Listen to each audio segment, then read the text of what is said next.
महर्षि में ही सत्संग सुधा सागर सदगुरु महर्षि में ही परमहंस जी महाराज की अमृतमय वाणी। अकबर किसे कहते हैं?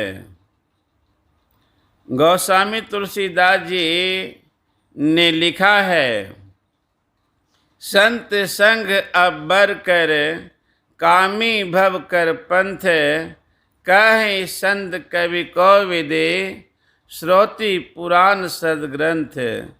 अकबर कहते हैं मोक्ष मुक्ति छुटकारा को संसार से हम लोग जितने हैं सभी बंधन में पड़े हैं।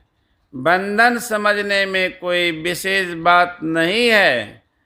प्रत्येक को मालूम पड़ता है कि वह बंधन में है।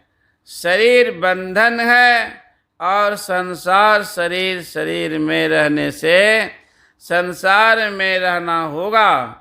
और संसार में रहकर किसके सुख दुख को भोगना पड़ेगा।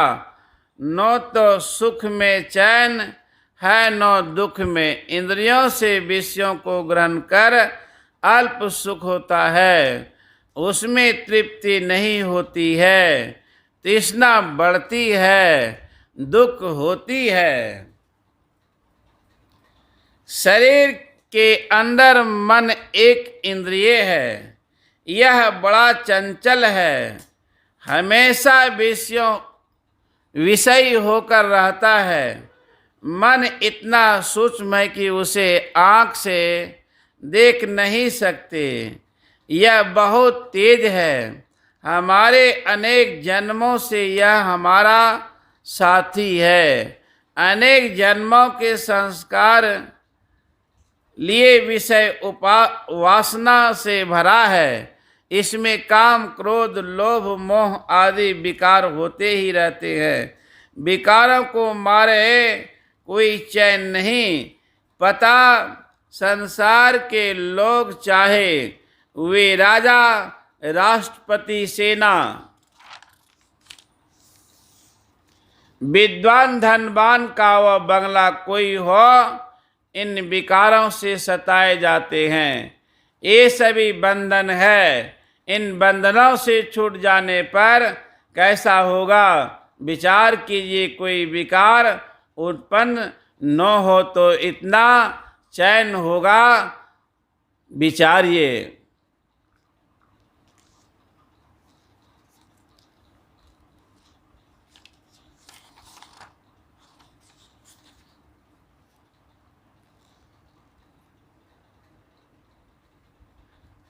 निर्दाह नींद में आपको कोई विकार नहीं होता है।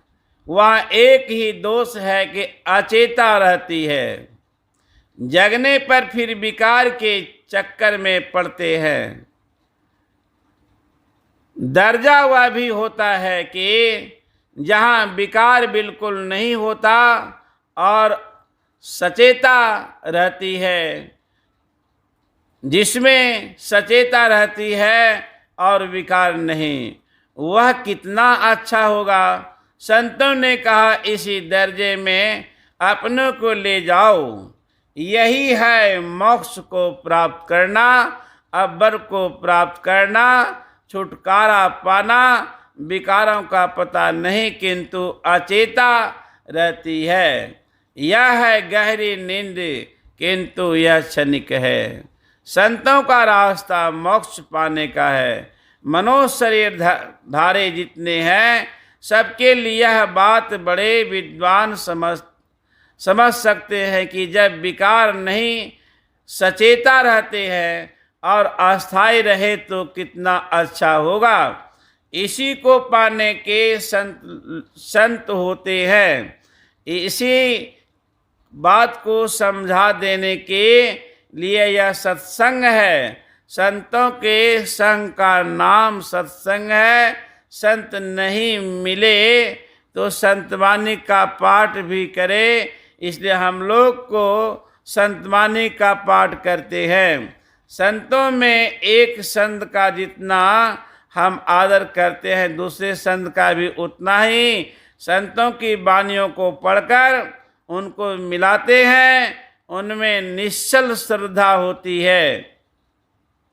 उनके अनुकूल आचरण करने का यत्न हम लोगों को करते हैं। इसीलिए भी आपने देखा कि हम लोग वेद का भी, उपनिषद का भी, गीता का भी और संतवाणी का भी पाठ करते हैं।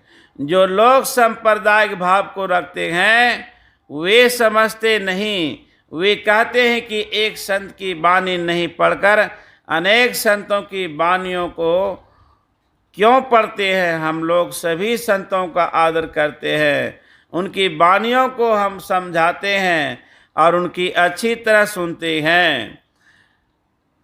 उन पर आचरण किया जाए, जो पंचायती से दृढ़ हो वह बात पक्की होती है। आज संसार में पंचायती राज्य है, अंग्रेज का देश है, वहाँ राजा रानी मौके मौके से होते हैं, लेकिन केवल नाम की पंचायती होती है। उसमें जो बात होती है उस पर उसको दस्तखत करना पड़ता है। संसार में जितने देश हैं सबसे पंचायती राज है। कहीं कहीं राजा है तो नाम भर के लिए सभी राष्ट्रों के विचार का पंचायत कायम की है। इसी तरह संतों की वाणियों को पढ़िए, सुनिए, समझिए, मिलाइए, उनके अनुकूल चलिए तो मोक्ष अवर्ग मिलेगा। संतों की वाणियों में ईश्वर की मान्यता नहीं, मजबूती से ही की गई है। ईश्वर की मान्यता में ईश्वर की भक्ति होती है। ईश्वर की भक्ति में स्तुति, प्रार्थना, उपासना 3 बातें होती है। इसमें सब संतों का ख्याल का मेल है। स्तुति कहते हैं बड़ाई करने को, गुणगान करने को, और प्रार्थना कहते हैं नम्रता पूर्वक कुछ मांगने को। सबका हृदय कुछ न कुछ मांगता है। क्या मांगो और किससे मांगो? जो बात विशेष फलदायक हो वह मांगो, और जो सब कुछ दे सके उनसे मांगो। दूसरे से मांग कर क्या करोगे? गोस्वामी तुलसीदास जी ने कहा, देव दनुज मुनि नाग मनोज सब माया विवश विचारे, तिनके हाथ दास तुलसी प्रभु, कहाँ अपो नाव हारे। श्री सद्गुरु महाराज की जय।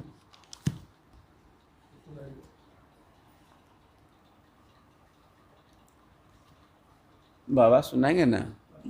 हाँ, पाठ कर दिया। श्री सद्गुरु